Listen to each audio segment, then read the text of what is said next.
तर मुंबईसारखंच पुण्यावर पाणी टंचाईचं सावट आहे। पावसाने ओढ दिल्यानं पुणे जिल्ह्यातील धरणांनी तळ गाठलाय। पुणे शहराला पाणी पुरवठा करणाऱ्या खडकवासला धरण प्रकल्पात 3.58 टीएमसी पाणीसाठा शिल्लक आहे। तर या पाण्याचा जपून वापर करणं आवश्यक आहे। शहरात महिना अखेर पालखी सोहळ्यानिमित्ताने लाखो वारकरी मुक्कामी असणार आहेत। त्यामुळे पालखी सोहळा पुण्यातून मार्गस्थ झाल्यानंतर पाणी कपातीबाबत निर्णय जाहीर केला जाऊ शकतो।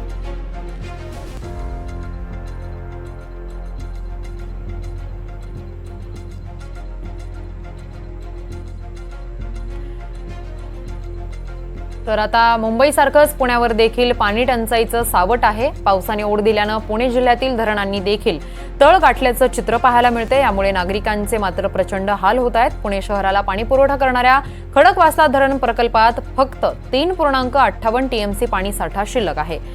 या पाण्याचा जपून वापर करणं आवश्यक आहे। शहरात महिना अखेर पालखी सोहळ्यानिमित्ताने लाखो वारकरी मुक्कामी असणार आहेत।